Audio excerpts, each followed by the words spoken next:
the Low Country's news leader, Live 5 News. Today on TVJ. Right now, we are waiting for Governor Haley to hold a news conference to update us on Hurricane Matthew. She is at the South Carolina Emergency Operations Center. Now, the governor will update the public on Hurricane Matthew's potential impact to our state. Again, we are waiting for that news conference to happen right now out of Columbia. As soon as we see the governor come up, we will go to that news conference live. We know the meeting's been going on for about an hour now as they are working to get more information and update, bring us that update at 9 o'clock. In the meantime, I think we're going to go to our Jordan Wilkerson to update you on what we now know about Matthew, the latest track that it's taking and how it could impact us here in the Low Country. Jordan? Good morning, Ann. Good morning, Kyle, and good morning, Low Country. We're still tracking this Category 3 hurricane in the Caribbean, just off the eastern tip here of Cuba, also still affecting Haiti as well, heading towards the Bahamas. You couldn't really see a well-defined eye, and that's because moving over land, it did lose a little bit of its steam here, but notice it's moving north-northwest. This is the new advisory as of 8 o'clock this morning, and 5 o'clock this morning was moving north. So we have a northwesterly component added to it now. Still 10 miles per hour, so still chugging along pretty slowly here with 115 mile per hour sustained wind speeds. Earlier today it was 125. So I think it is weakening a bit due to the land that it's gone over. But notice as it goes into Thursday 2 a.m. still in the Bahamas area, but a Category 4 hurricane. So it's getting less wind shear, a little bit warmer waters as it goes into the Bahamas. And then as it leaves the Bahamas, it will still be projected to be a Category 4 hurricane approaching the Florida East Coast. This is about central, south central Florida coast there. 2 a.m. Friday. Now, previous models did show it just off the coast of Jacksonville very early Friday morning. So because it's a little bit slower, it's going to get here a little bit later, but we could still see the effects Friday through the weekend. So just because it's here, it's on the Florida coast Friday, doesn't mean that we're not going to feel anything. So definitely keep your plan in place. Let's just say that. Saturday morning, 2 o'clock, as it gets a little bit closer, notice because it rode along the coast of Florida, or its potential track is to ride along the coast of Florida, it gets downgraded to a Category 2 hurricane. That's great news for us. However, a Category 2 hurricane is still something to take very seriously. Do not take this lightly, but it's much better than Category 4. So wind speeds sustained around 110 miles per hour as it brushes along the coast. Now, it's projected to not make a direct hit on us. It's supposed to stay off the coast if this track does stay put. However, we could still see potential for hurricane force winds mainly along the coast, but definitely tropical storm force winds 39 to 74 miles per hour. Sustained wind speeds could see gusts up to higher than that, as well as storm surge and rainfall potential. As it goes into Sunday 2 a.m., it will be approaching the North Carolina coast. So because it's getting here a little bit later, could be affecting and impacting our whole weekend, then eventually rounding out and heading out to sea. So let me go ahead and show you the spaghetti models that they're thinking through the next few days here. Still, consensus for the most part, hugging along the southeast coast and then going out to sea. There are a couple models that want to keep it more easterly, but that high pressure that is in the Atlantic has extended westerly. That's going to help to keep it a little closer to us. So notice as it's right off the coast of Jacksonville, this is Saturday 2 a.m. Even when it was further down south, we were already starting to feel some of these tropical storm wind impacts. The yellow as we're getting closer to the oranges, it was purple further down. That means it was a little bit stronger, but because it's riding along the land, it's going to weaken a bit. So I'll have more coming up in just a few minutes. I think we're going to go right now to Kyle and Ann. All right, Jordan, thank you very much. Our entire Live 5 weather team is keeping track of Matthew, and throughout the day and the next several days, we will be checking in and making sure that we let you know where that storm is and how it could impact us. Now, right now, we are awaiting a news conference with Governor Nikki Haley and other state leaders from the Emergency Management Division in Columbia. As soon as we see them come up, we will go to that news conference live to bring you the latest on evacuation orders. Yeah, very similar to the news conference she held yesterday, and one of the things she talked about was ordering the evacuations, getting people out of town, and we know that some people may have already started that. We're starting to see a little bit of backup on I-26. We want to go over to Adrienne Bradshaw with a look at traffic right now. Adrienne?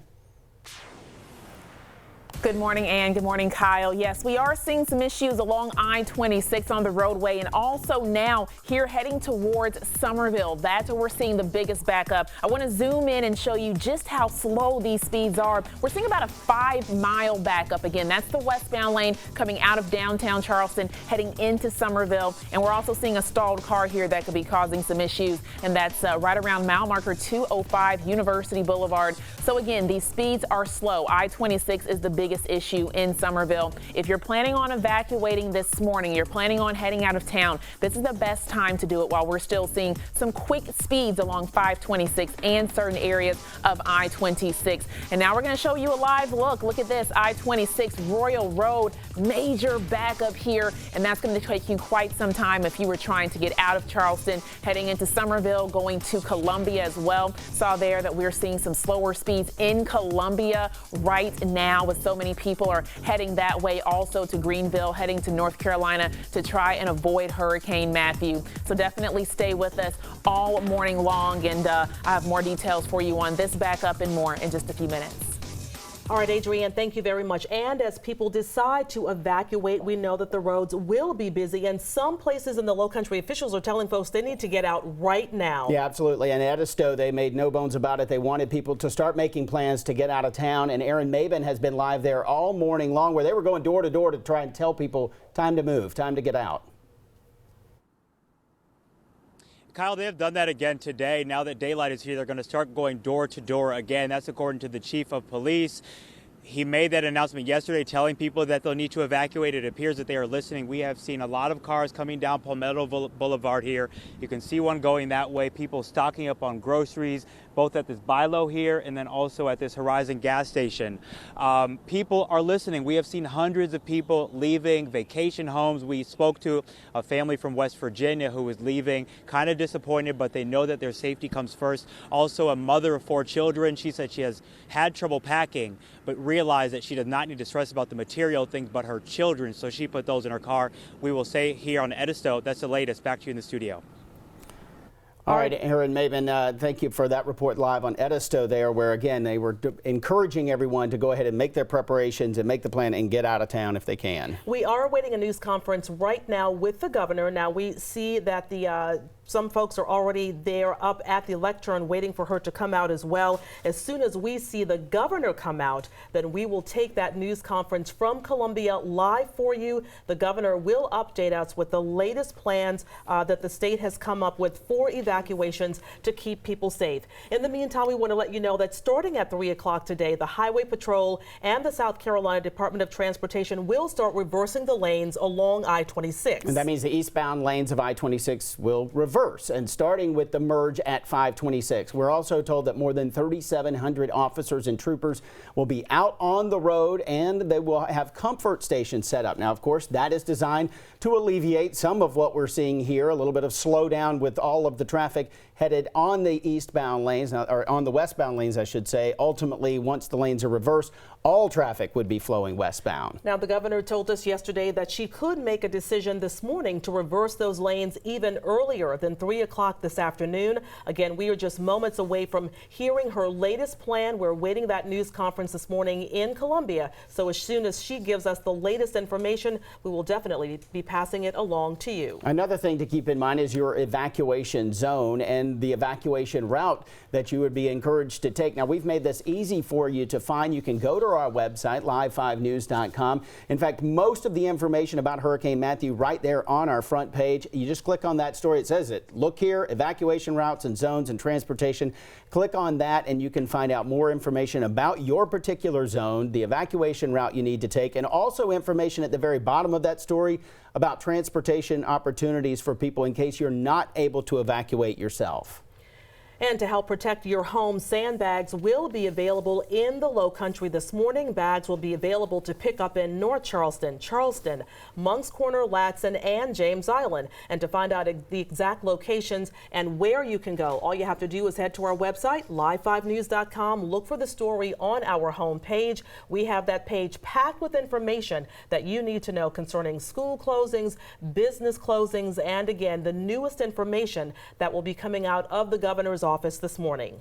And right now, the city of Charleston also wants to alert you that all parking garage locations will be free and open to the public during the entire storm. Now, this will go into effect starting at 3 o'clock this afternoon. It will run through Monday morning at 8 o'clock. Again, this is the parking garages in Charleston. Please note they will not have any staffing available during the storm, and the city is advising you not to park on the top deck or on the ground level. Plenty of levels of parking decks, though, that will be available. Elevators, though, will also be out of service, so something to keep in mind if you are going to park your car in one of those garages.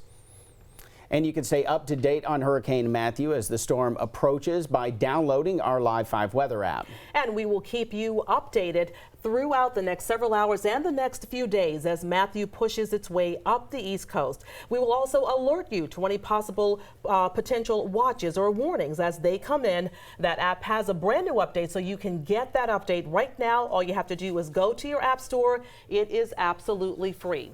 Right now, we are awaiting a news conference this morning out of Columbia. Governor Nikki and other state leaders are going to be there to talk about the latest plan for the evacuation to keep people along the coast safe. At this point, they've gotten a couple of different updates. We have the latest forecast this morning at 5 o'clock. Also, they had the 11 p.m. update last night. So some times to kind of tinker with their evacuation plans, perhaps how they're going to manage all of this, and hopefully give us some new updates on what we can expect from the state in regards to this storm and how it will affect us here in the Low Country. So let's check in right now with Jordan Wilkerson to get the latest for you now on where Matthew is, how strong that storm is, and the impact it could have on us here in the Low Country. Jordan? Yeah, speaking of those impacts, let's take a look at some of those right now. Now, if it stays on its projected path that I was just talking about, and I'll go back to that in a second if you are just joining us, but hurricane force winds could be expected or seen along the coast mainly. Inland areas could still see some tropical storm force winds, so that's anywhere from 39 miles per hour to 74 miles per hour. Once it goes above 74 miles per hour,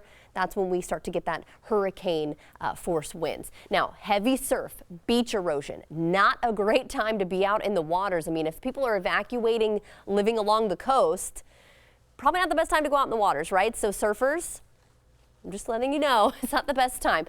Storm surge, 3 to 7 feet potential. Now this is also, these could change. This is still a fluid situation. It's still far off in the Caribbean, but we're expecting at right now storm surge 3 to 7 feet, and some of that surge could push inland into 20 miles. So then as we look at the rainfall potential, we were thinking 4 to 8, but some areas could see 10 inches. It also depends on how close it is, how slow it is. We were talking about that basically Friday it was going to be off the coast of Jacksonville, but now on Friday it looks like it will be a little bit further south on the Florida coast.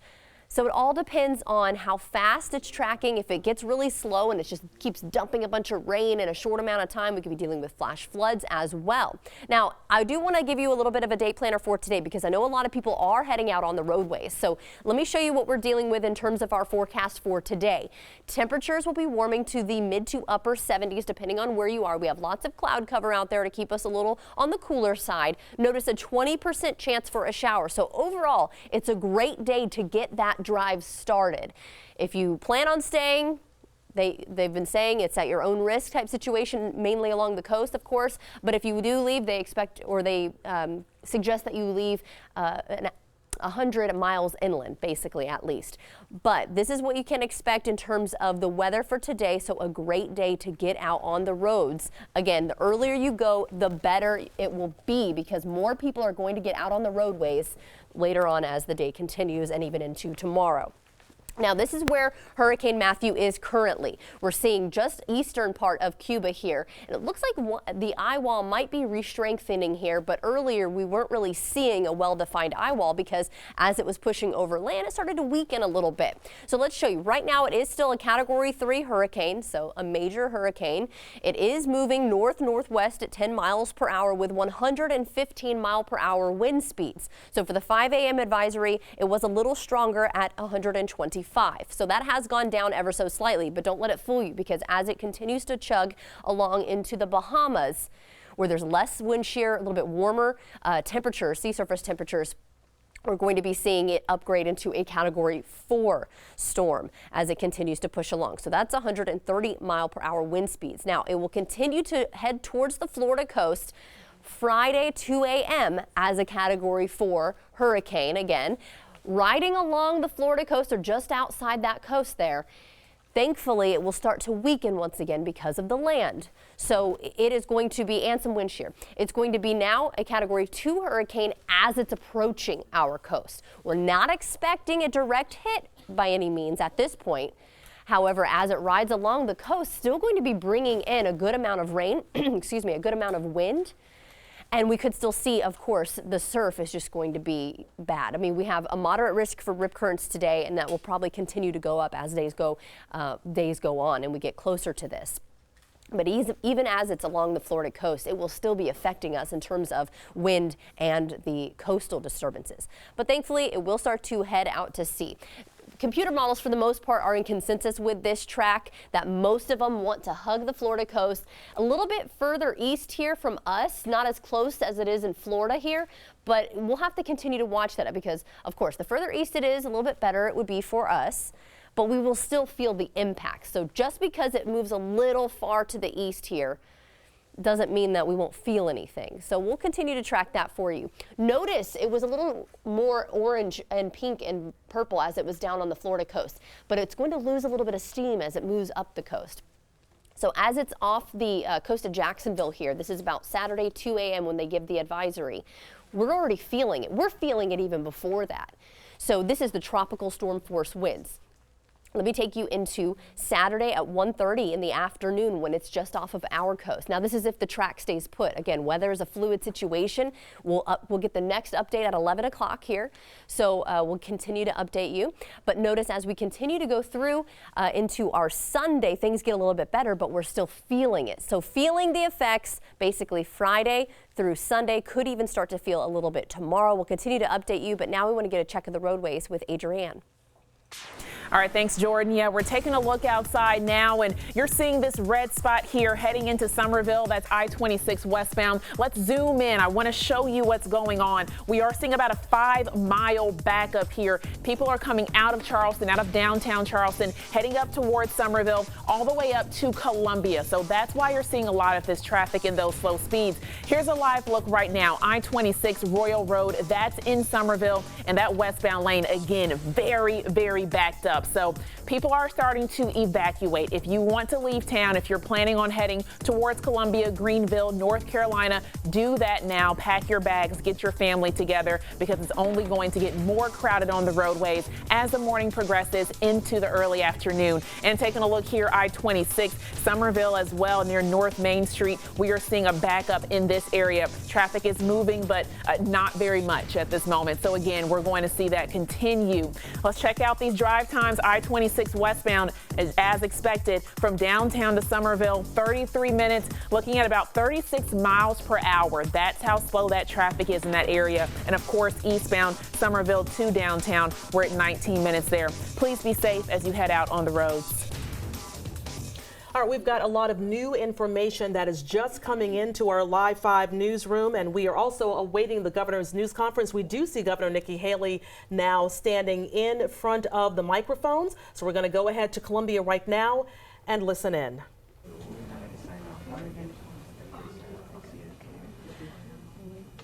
Come on in.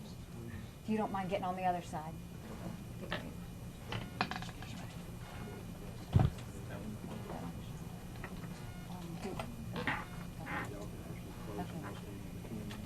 Okay, good morning, and want to get a thumbs up as soon as you're ready. Got it, got it, got it, got it, got it, got it, got it, got it, got it. Very good. Good morning. So we have started early this morning. All of your agencies are hard at work and looking at what has happened. The first thing we did was get briefed from the National Weather Center to find out how the storm had changed overnight. It did slow down. It did move somewhat. They made it very clear that that could move back, and so we are not in stable territory yet. We're still kind of moving as the storm moves. We're still seeing a zigzag motion as we go forward. It is still a Category 2 or 3 that we are expecting will come within South Carolina. All of the South Carolina coast is within that cone, so it is still all subject to possible storm damage as we go forward. So because of the slowing of the storm, this is what we have decided to do in terms of the evacuation.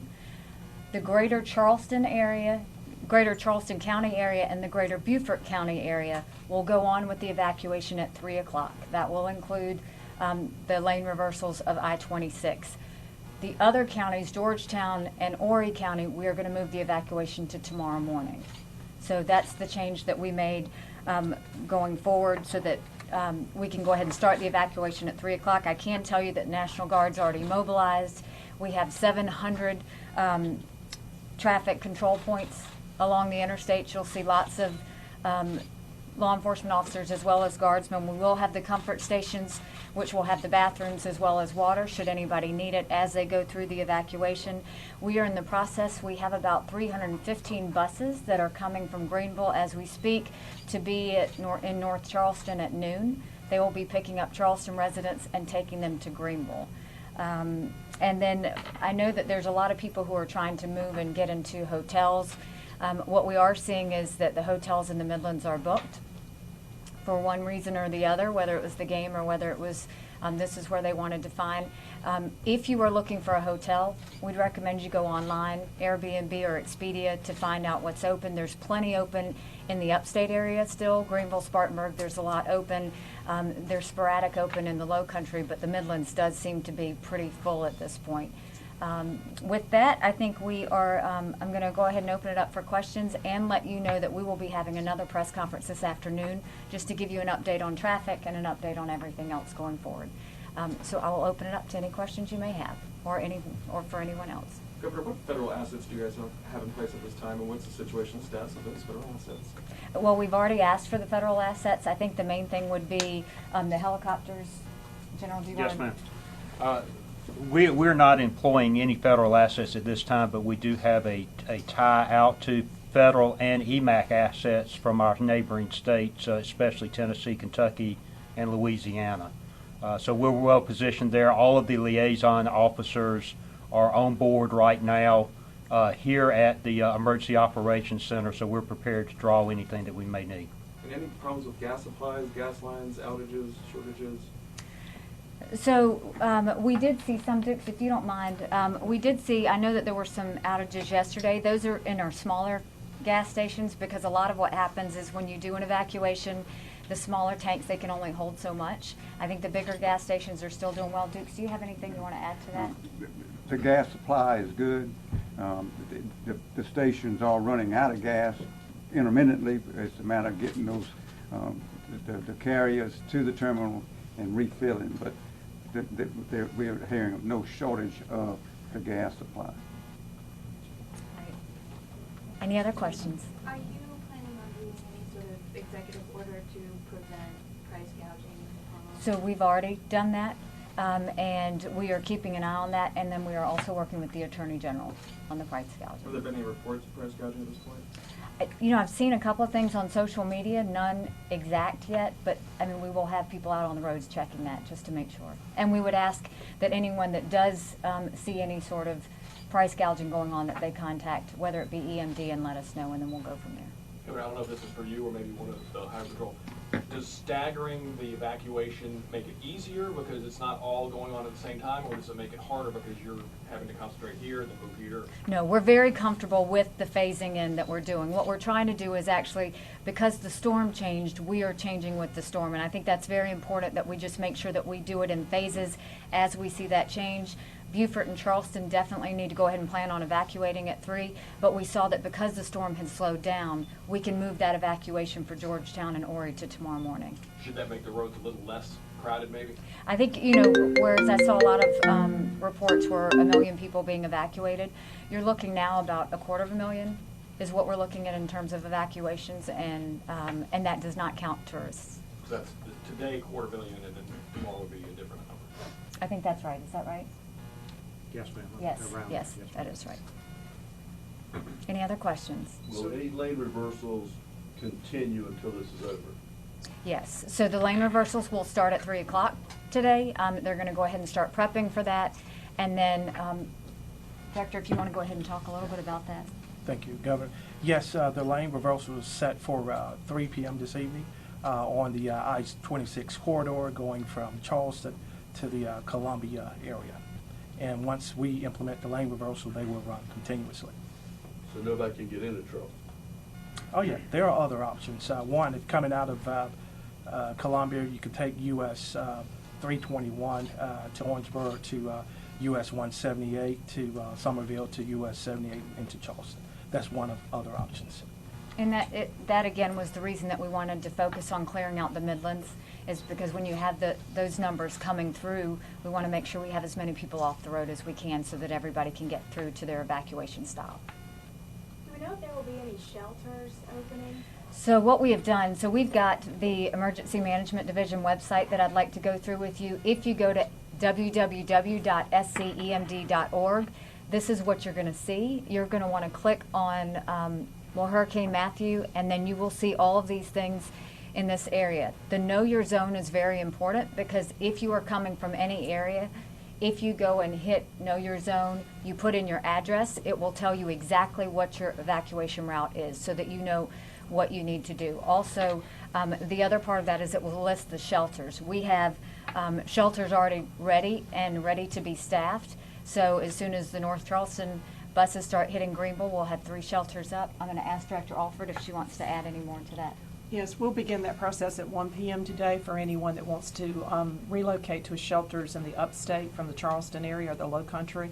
We also have 110 shelters that are available for up to 66,000 residents. So we're on standby for those shelters to open as we need them. Derek, do you want to put the map up? That way everybody can see exactly just those areas that... So, I mean, this is where our focus is right now. The entire cone is still filling up the South Carolina coast, but what we're trying to focus on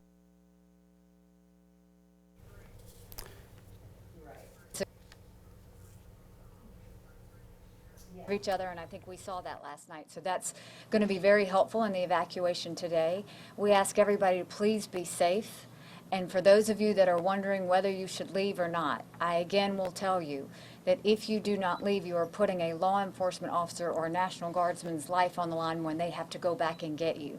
So we are trying to be extremely cautious. Our goal is to make sure that no lives are lost, that people get moved out safely, and that they get moved back safely. And so that's where we're going to go with the plan, but we will also have a press conference this afternoon and continue to inform the public on changes and things as the storm moves. We will continue to let you know. Governor, can you give me an update on medical evacuations? I know you all were talking about spearheading that. Any details about who's been evacuated so far, who's getting evacuated? Let Director Heigl. Just to clarify, the medical evacuation applies to facilities that DHEC regulates. And so we have a number of different categories of those facilities that are subject to the evacuation order in the zones that are identified. We have acute care hospitals, we have alcohol and substance abuse hospitals, nursing homes, daycare facilities for adults, residential treatment facilities, et cetera. And so we are working with facilities to make sure that they have their needs accounted for. At this point, everything is going smoothly. And I don't think we've had any transportation requests at this time. We had one transportation request, which we've been able to meet. So there have been evacuations for medical patients? They're in progress. That's correct. That started yesterday. That's correct, at 3 p.m. Seeing as how we're still going to see such a significant amount of rainfall for the Charleston and lower areas like that, is there anything beyond the evacuation that you guys already have in motion or are going to set in motion in the next few hours? I mean, everybody is positioned. The National Guardsmen are positioned. Our troopers are positioned. You've got 700 control points that we're going to have. This is something we're watching literally, getting updates every 3 hours. And so as that happens, but I will tell you, Team South Carolina positioned themselves beautifully in terms of being ready. We think that everything is going to go hopefully as well as planned. We just ask everyone to be safe as they travel and to also check on your neighbors, check on your family members, take care of your pets, and just know that we'll continue to update as we go forward. But we appreciate the cooperation that everyone has given across South Carolina because it's made a big difference. Is any of this in response to the lessons you guys have learned from the flood last year? You know, the hurricane and the flood are very different. You know, the flood, we knew that there was going to be a rain cloud that came and just sat on us. That was 24 inches in 24 hours. It's hard to prepare for that. It's more in dealing with the recovery. With a hurricane, we can actually prepare and try and get more people out as we see where the storm's going to go. So what we're trying to do is be more accurate in terms of this, but also make sure that we're informing everyone so that they know what to do. All right, thanks guys, and we'll have another press conference this afternoon. All right, we've been listening to Governor Nikki Haley there, along with members of the Emergency Management Division in South Carolina, talking about Hurricane Matthew, updating us on the state's plans. A little bit of a shift in there and from what we saw yesterday. That's right. But for the immediate, for the greater Charleston and the Beaufort County area, evacuations will go on today as planned at 3 p.m. So the lane reversals along I-26 will happen today at 3 p.m. The governor is hoping that folks in the Charleston County area and the Beaufort County area will go ahead today and get out of town. And we've got Georgetown and Horry, which will then start to evacuate tomorrow. Of course, a lot of this is because of the shift that we've seen, what we talked about a little bit earlier in the shift in the storm. But she was very clear to say one of the very first things, we are not in stable territory, so don't want to make anybody feel at ease, and she said that by staggering this may make it a little bit easier to get folks out. Now, some of you have been calling us here at Live 5 asking, okay, if you don't have transportation, how do you get out of town to get to those shelters in the upstate?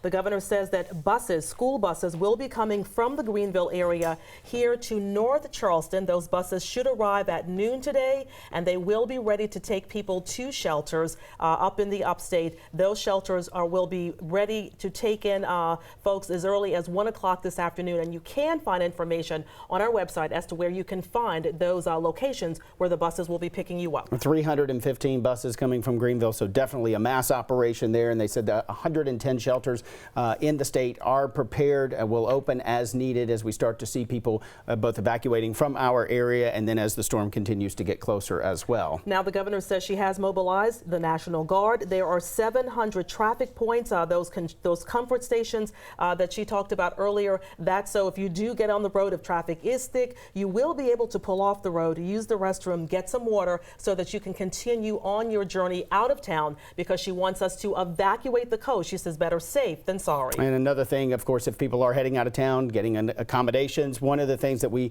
have seen is that hotels are filling up in the state, and probably people booking in preparation of this. Also, as she mentioned, there is a football game scheduled in Columbia on Saturday, so that may have been part of it, suggesting to go on Airbnb and look at that as an option. Also searching for rooms on Expedia, not just in Columbia, but in the upstate as well. And a lot of you may be thinking, well, this might be just a little bit too much. We don't even know exactly what this storm is going to bring us. And the governor's point here is better safe than sorry. When you stay behind, then you put law enforcement at danger, because if we do get really bad weather, then law enforcement and other emergency personnel have to put their life on the line to try to come back in to get you. So she's trying to avoid cost of life for everyone. So she wants you to leave town if you can, and that way law enforcement will not be put in danger. Yeah, and we are also getting some new information here locally, just from some of our local government organizations, and we can tell you now that Charleston County, Berkeley County, Dorchester County, all operating under what they call OPCON 2, a disaster or emergency situation in effect, maximum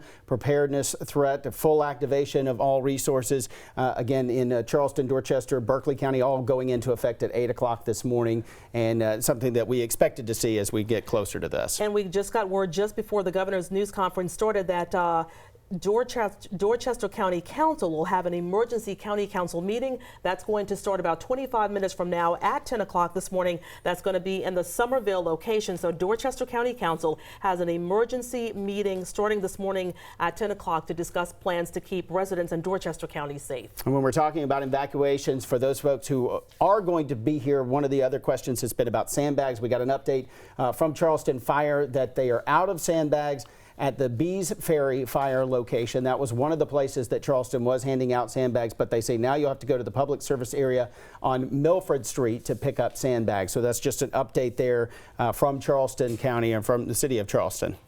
All right, you can get all of the latest information on Matthew and how you can get assistance, shelters, the evacuation routes, and when those lane closures, lane reversals will happen. All of that information you'll find online at live5news.com. You can also find it on social, or you can also find it. Be sure to have our Live 5 News, be sure to have our app so that you can get the latest updates for news and weather.